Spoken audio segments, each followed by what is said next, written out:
police station does have video of her. She was very disoriented in the police station itself, in the parking lot. Then she walked out towards the street where they no longer have any video of her any longer. That was the brother of missing woman Marina Bischoff. And in a case that's being compared to the Matrice Richardson case, I'm certainly seeing some parallels as well. We have Marina last seen at a police station. Her family has a very big cause for concern on top of all that. We're going to roll through all that and the available details right here, right now. It's time to turn on the searchlight for Marina Bischoff.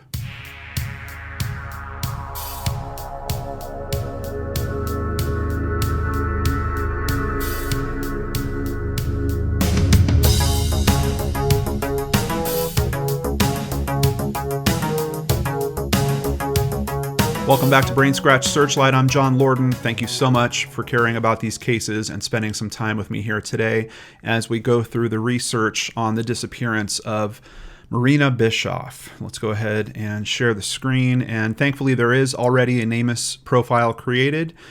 Date of last contact, May 28th, 2020. So we're only a few weeks in. But even a few weeks without contact, we've got a very, very concerned family. And especially because it seems like Marina really didn't have anything with her that would help her take care of herself. She didn't have her cell phone. She didn't have her car keys.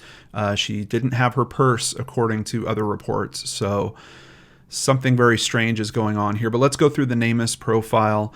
Missing from Kansas City, Missouri. She is 39 years old. Female, standing at 5 foot 3 inches tall, weighing around 110 pounds. She is a white Caucasian, and you can see the NamUs case created in the first week or just outside of the first week. That's the first time I think I've ever seen that. Let's see what we've got for the circumstances of disappearance. Marina Bischoff was last seen leaving the Kansas City Police Department Shoal Creek Patrol on Northeast Pleasant Valley Road on May 28th, 2020 at 7 a.m. I believe that is a Thursday morning. There have been no confirmed sightings since this time, and her family and friends have not heard from her. Last seen wearing a black shirt and blue jeans, 39 years old, brown hair, brown eyes, 5 feet 3 inches tall, and weighs 110 pounds. The rest of the information here, pretty much just echoing those same things. It does note here that she wears glasses as seen in the photo that we have here. However, the most recent photo that we have of her from being at the police station, she is not wearing glasses in that photo. And at least from the story I'm hearing, she didn't have any other personal effects on her, so I don't know where she would have had a pair of glasses or if they made her remove the glasses for taking the picture and then she was able to put them back on. I think her having glasses at this point is somewhat questionable. For transportation, they have nothing entered. She was in a car at one point before she got to the police station. I believe that car wound up in impound, and we're going to get into all the details of what exactly happened there. This is kind of a clipped version of the most recent photo from the KCPD. And let's see what details we can learn here at KSHB.com.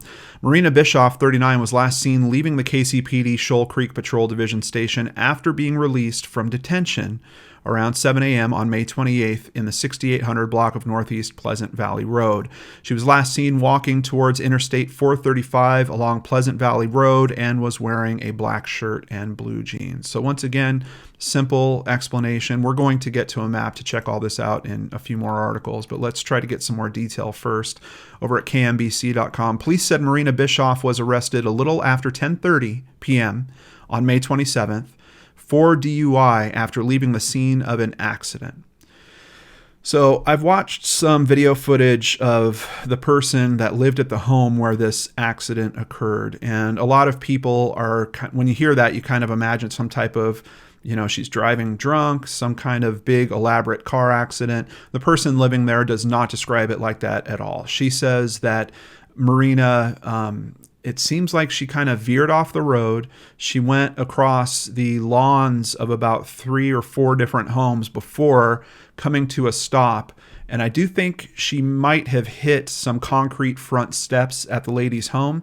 But in the interview footage that I saw, you couldn't even see that there was any damage to the steps or to the railing or anything like that. So I don't think it was a substantial crash. The woman herself said it seemed like Marina wasn't possibly drunk. Like maybe there was something else going on. She was certainly out of sorts. But the woman was like, where would she have been drinking around here? And even information we're going to see from her friends and family seem to suggest that Marina was not really a drinker. Now, she did have some stresses going on. We're going to talk about her career a little bit and, of course, how that changed with the pandemic that might have increased her stresses. But yeah, just keep that in mind when we're talking about this accident. We're not talking about some big disaster of a car crash. This is something that was a little lower key than that. However, she did leave the car at some point. Police officers showed up when she was away from the car, and then according to the reports I'm seeing, she did come back towards the car. But I saw some indication that maybe they were kind of cataloging it as her fleeing the scene. Once again, I'm not really sure if that's accurate as well. Police said she told officers that she had been drinking and she was taken into detention. Police said that she was released on signature bond per COVID-19 protocols around 7 a.m. on May 28th. So basically, they have new protocols now because they're trying to make sure that they're not detaining too many people and creating issues where there could be cross-contamination in their detention centers. So essentially, the next morning when they thought that she'd been in there long enough to sober up and they thought that she looked like she was doing fine, they let her sign herself out and leave. Police say she was deemed competent to be released and she left the station with everything she arrived with. Now, the biggest question in this story is probably that statement. She left the station with everything she arrived with. What exactly was that? Because it seems like the assumption as she goes missing is she doesn't have her car keys, she doesn't have her cell phone, no indication of a purse, but we're going to see a little bit of conflicting information on that. And by the accounts I'm seeing, her car actually wound up in impound. So what did she leave with? I'm not exactly sure outside of the clothes that were on her back. Authorities said Bischoff made multiple phone calls while in detention. She did not appear impaired when she left the station. Now, that is interesting on a few different levels. First of all, there's a lot of people commenting on this case that are saying, hey, she made phone calls from the police station. They have to be able to track those. They might even have recordings of what those phone calls are. The police department is saying not for that phone. This isn't the same as, she was in prison and making a phone call or something like that. So while they don't have tape of the phone calls, they certainly have the records of the phone calls. So it's interesting to me that we're seeing these statements where they're kind of like, oh, we really don't know who she was talking to. And then other statements that kind of point more towards, well, she was talking to a man and a woman. We know at a minimum they have the phone numbers. All it would take is for them to do practically no investigative work to figure out who those people are. The other aspect that's interesting about this is if she didn't have her cell phone and, she was under the influence so bad that she couldn't even stay on the road driving, what are the odds that she's going to remember several phone numbers? I got to tell you guys, nowadays, I don't remember any new phone numbers that I get. The only phone numbers that are still in my memory nowadays are ones that I knew maybe over 10 years ago. Phone numbers just don't stick in this brain anymore, particularly because now I have a device that handles all that. I don't even think about trying to remember phone numbers. So we have her being detained and obviously remembering some phone numbers that she's calling to. Her parents live out of the country. Her brother lives out of the state. So who exactly is she calling to? It's still a question here, and I don't know why that information hasn't been released. Now, another important consideration there is maybe that information hasn't been released because it's a vital part of the investigation. The assumption would be if she had been detained that she's trying to get a ride home or trying to get someone to come and pick her up. So those phone numbers could be very important to the investigation if investigators do think someone did finally arrive and actually pick her up, and they might have something to do with the fact that she's missing at this point. So there's probably a very good reason why that information hasn't been released. But based on comments that I'm seeing from her family, specifically her sister-in-law. It seems like the family has not really been made privy to what's going on with that aspect of the investigation. Multiple sources have verified that she is a member of the International House of Prayer congregation in South Kansas City. Police said Bischoff lives near the 152 highway and Indiana, and she's a social worker for Children's Mercy Hospital.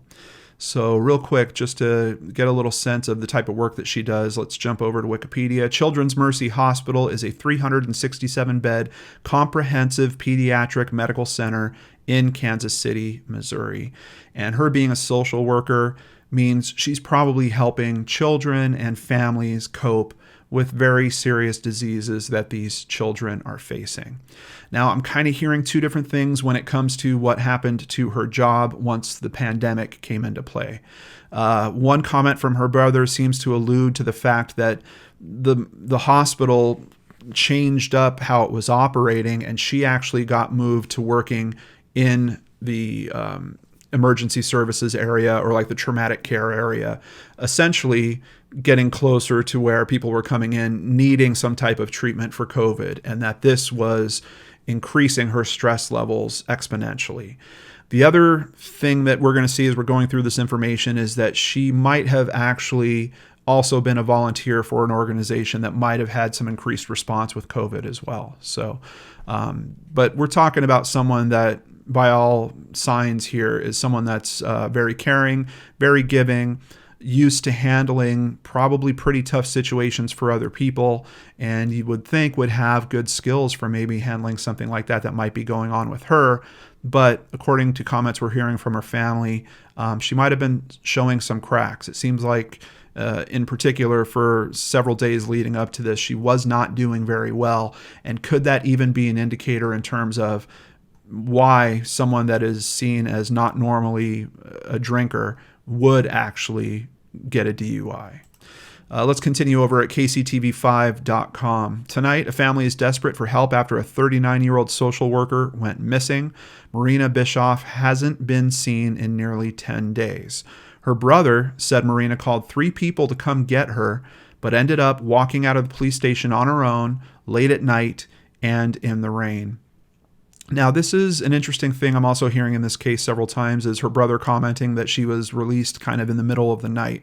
I'm seeing other interviews with him, so maybe this information has changed for him, but the original information seemed to be that she was detained for about 5 hours. Of course, if they arrested her at 10:30, her being detained for 5 hours and then released would mean somewhere more like 3 or 4 in the morning that she got out. But they have her on camera walking around their parking lot, and they're saying that she was released and basically kind of hung out in their parking lot for up to 90 minutes. So I don't think they have the time wrong on that. I don't know if it might still be dark at 7 a.m. Where this is going down. That's certainly a possibility, but not quite the middle of the night, at least by how most of us would define it. I hope to be able to find my sister, her brother said. Family and friends have passed out flyers near her Northland apartment and near the area where she'd crashed days before. From what I understand, she crashed about a mile away from where she actually lived. And another thing that the woman that lived at that house commented on was Marina was being very clear that she was just trying to get home and she couldn't find her way home. Loved ones say Marina is quiet and an introvert, but not when it comes to her job of helping children.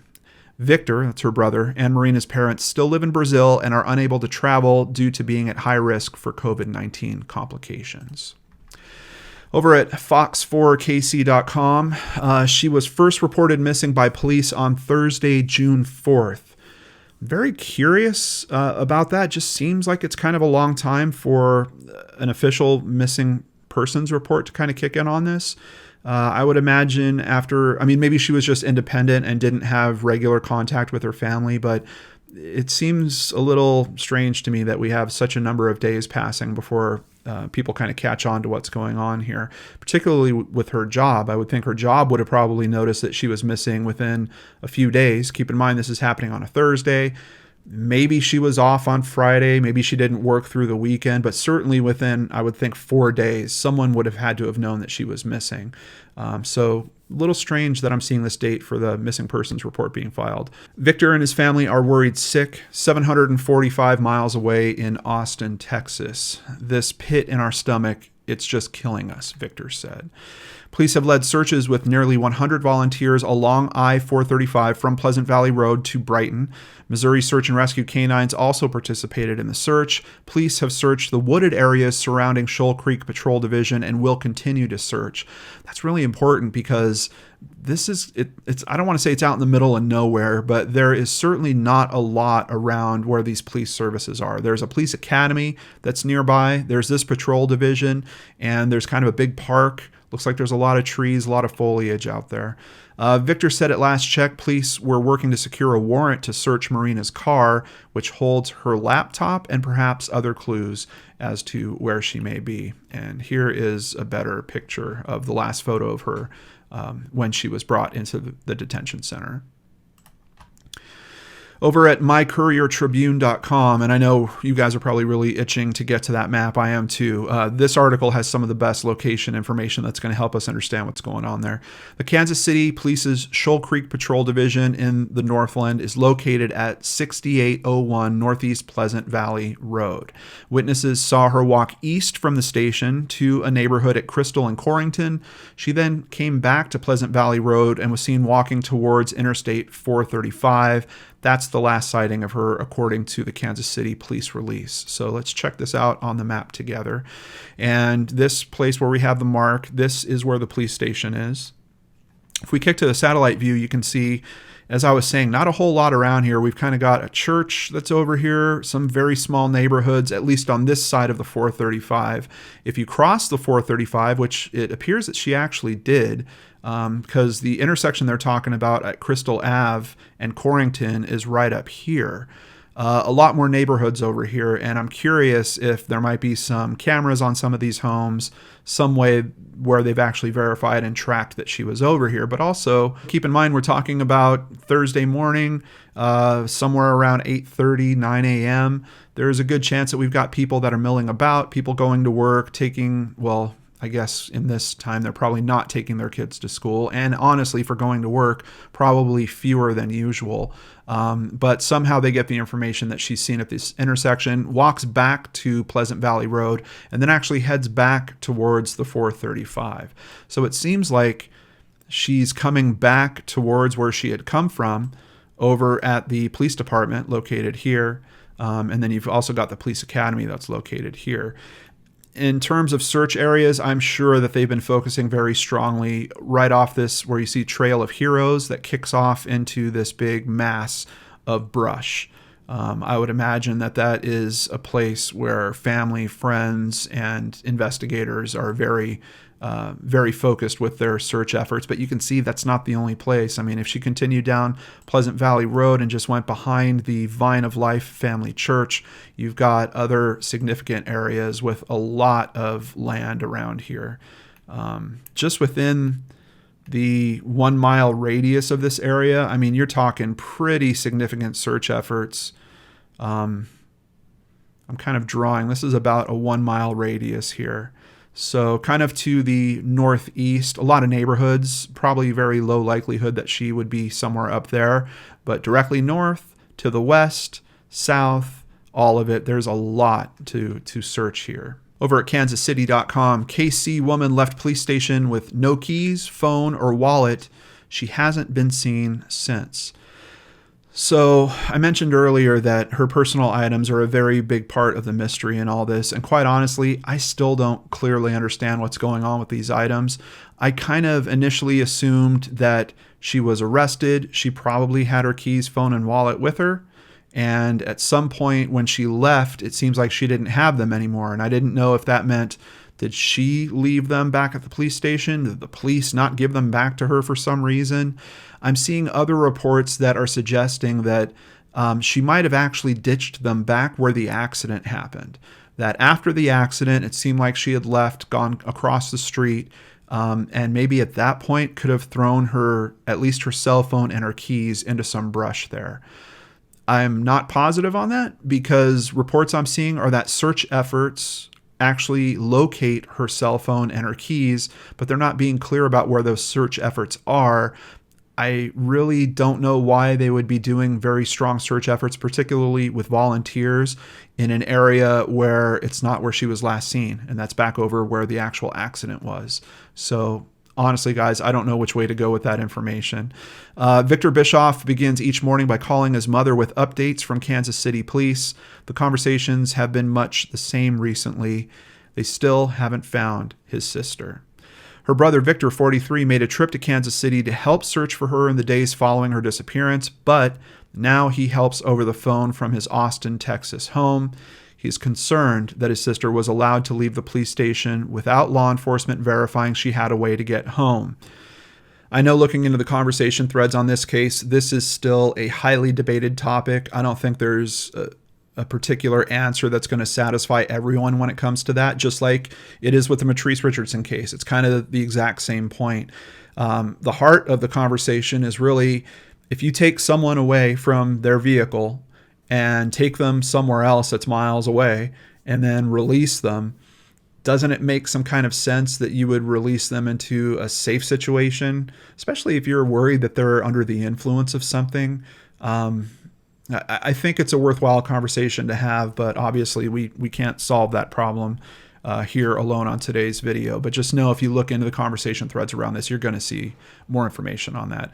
She didn't have her phone, keys, or wallet when she stepped out of the station and into the rain, which is just another safety factor. I mean, you're talking about someone that might not be in the best frame of mind, has literally just been released from a detention cell, and has made some phone calls, and you see her kind of waiting around the parking lot for an hour and a half, and then she just goes walking off.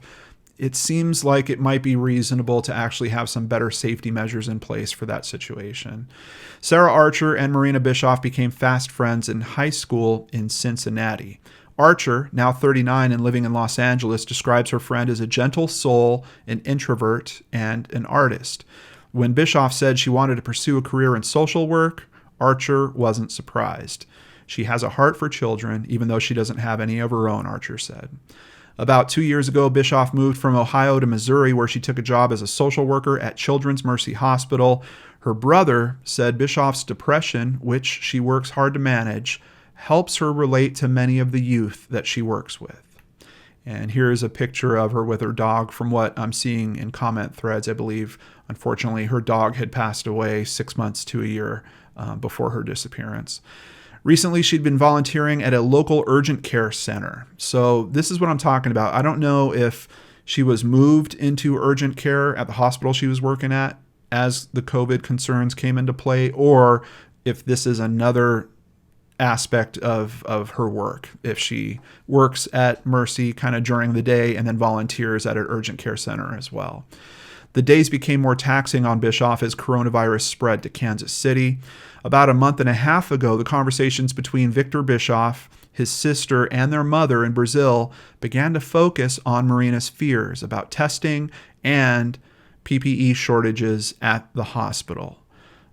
You could tell the stress levels were increasing, he said. That was everything surrounding her, almost like it engulfed her. She didn't have her cell phone or her car keys. Both were found late last week in some woods. And that's about the best description we get. I don't know if they're talking about the woods around the police station. I don't know if they're talking about woods that are across the street from where the car accident happened. Bischoff said it sounds like his sister might have thrown them. He can't make heads or tails as to why. I was thinking about that as well. The only thing I could think of is if she might get freaked out, being in the DUI situation, tries to run away from it, and then maybe she thought that getting rid of her keys would make it clear that she wasn't driving in some way, or she was worried about her phone being used to trace the fact that she was driving. I know that doesn't seem super logical, but I'm just trying to put my mind in a spot where someone might be if they're in a situation like that. I really can't think of any other good reason why she would have thrown those items away at the accident scene. And I certainly can't think of a good reason of how she could have lost those items once she was taken into custody. There are gaping holes in the story, Archer said. Bischoff never drank, her friend said. She was so freaked out about coronavirus and health that I don't think she'd be just gallivanting around town for any reason, her friend said. Another great point from her friend, if she's really concerned about COVID like that, why is she out and about? Where did she go to drink? That's another aspect of this that really has no clarification. Did she go somewhere? Was there a particular bar she went to? According to information that we're going to see from her family, they actually looked at her home and they didn't find any drugs and no alcohol even at her home. So where exactly was this? Did she go to a friend's house or something? That piece of the puzzle is also missing here. Bischoff made multiple phone calls from within the police station. Her brother doesn't know who she called, but believes that information could be critical to finding her. And I certainly agree with that. Kansas City Police spokesman Sergeant Jacob Bacchina said that it's standard procedure to ensure people leave the station with all possessions they arrive with. In this case, her family said, Bischoff arrived with nothing, so she left with nothing. Victor Bischoff doesn't blame police, but he has concerns. Why would they let someone go out by themselves, he asked.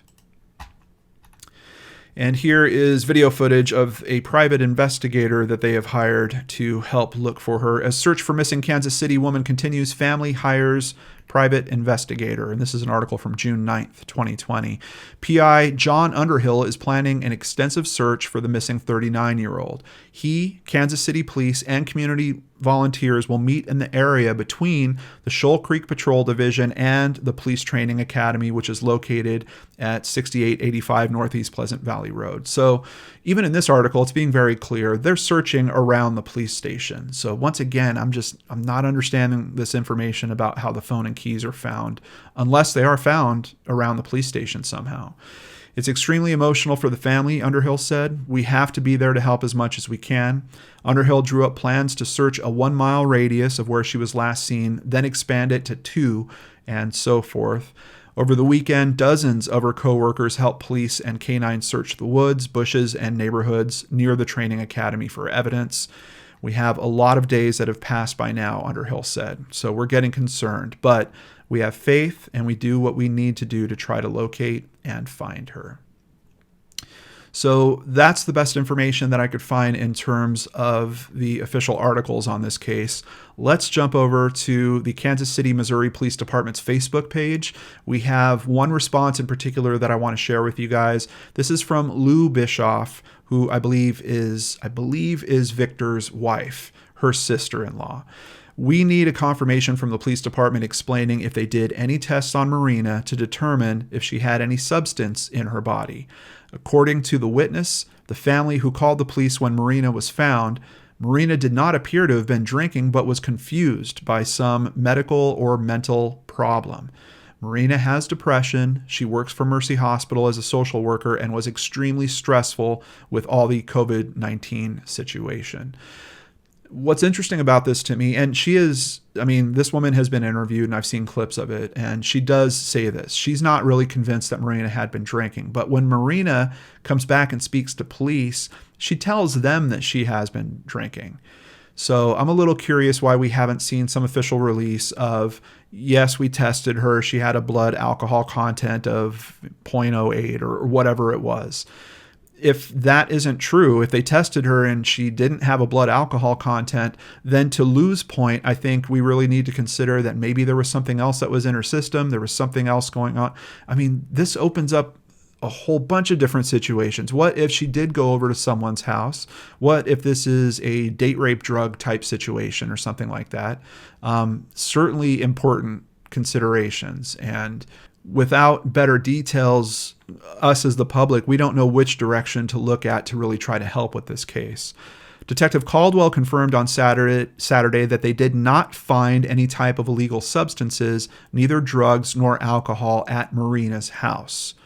Once again, you've really got me wondering about where she was at. Where did this go down for her to get messed up, if it was on alcohol or if it was something else? Also, Detective Caldwell from the PD confirmed to Marina's family and to the 50 volunteers who were helping in the search on Saturday that Marina did not enter the police department carrying any belongings, cell phone, money, keys. And when she left the police station, she was carrying absolutely nothing. The cameras of the PD were checked and confirmed. So once again, leads me to believe her keys and her cell phone not going to be found around the police station unless someone's taken them back over there for some reason. Maybe she did ditch them at the accident scene like we've been theorizing. Marina was using her cell phone 10 minutes before police arrived at the location. We have confirmation from a person who was in Brazil that we had 10 missed phone calls, all from Marina, and her cell phone still missing. So sounds like the last time it's used is at the accident location. The family that called police that night remained in the area of the incident the whole time, watching everything that happened. They reported that a bag was taken from Marina's car, a light-colored bag, where some of her belongings were placed. We asked Detective Caldwell about this bag, and again, he confirmed that Marina did not enter or leave the police station carrying anything. She's also saying that they still need to receive the official police report from the police. They're waiting for that document as of at least when she's posted this, which was 2 weeks ago. So that could have very well changed by now. And let me just put out there, Victor or Lou, if you have more information, please send me an email at john@lordandarts.com. If you have more details that you want to get out there in particular to try to help with this case, or if you'd like to do an interview, whatever we can do to help you guys, I'm here. So please reach out to me.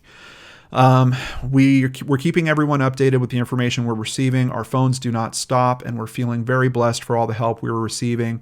We never imagined that we could have such mobilization and all support, including the support we're receiving from the police. Thank you. So very well said. And in honor of what this family is going through, I'm going to make a donation on behalf of myself and my amazing supporters on PayPal and Patreon to Children's Mercy Hospital. They have where you can make a donation just right to them. I'm sure that money's going to a good cause. And obviously, I'm going to make the donation in Marina's name. In the links down below, you'll find a few more articles, really the same information that we've already covered, but if you do want to dive in, there's more details down there, and a Web Sleuths thread so you can join in on the conversation for yourself there if you'd like to. I'm really concerned about this case. It's just very strange on the outset. There's a lot of pieces of this story that are missing. We've got a very concerned family. We've got someone that is a contributor to their community in a very significant way that is now missing. And there are answers that this family deserves, and I'm hoping that you will help me raise exposure to this case. Please share this with any friends or family that you have in the Missouri area. Let's get all eyes, ears, and hearts open and looking for Marina. Before I end today's video, I need to thank a few patrons. It's you amazing patrons and PayPal supporters that help us make donations just like we made in today's episode. Thank you to new patrons Stacy Pies, Dogs for Rescue, and a big thank you to Katie Tees for increasing her pledge. If you'd like to support the channel, please visit www.lordandarts.com, where you can sign up for Patreon, sign up for PayPal, or buy merchandise. All of it helps keep me here doing what I love doing, trying to help these families in these very, very tough situations. I really appreciate your guys' support. I'll be back on Friday with a brand new episode of Brainscratch right here on the Lord and Arts channel.